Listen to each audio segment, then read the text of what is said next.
बारामतीला आले. गेले 2-2.5 महिने हे आपल्यासाठी हे फार अडचणीचे राहिले आणि आज आपण सगळे वहिनींच्या प्रचार सभेच्या सांगतासाठी इथे आलेलो आहोत. सांगता सभा करता असताना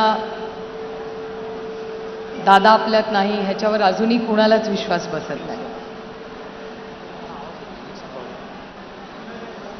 अनेक वेळा असं वाटतं एखादं काम जिल्ह्यातलं राज्यातलं असेल की अरे दादाच्या ऑफिसला फोन करा, पण दादा नाही.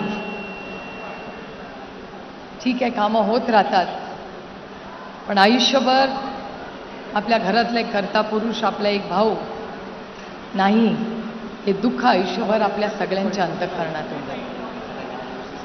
आज व्यासपीठावर उभी राहिलेली असताना आज राज्यातून महाराष्ट्रातले अनेक मंत्री आले,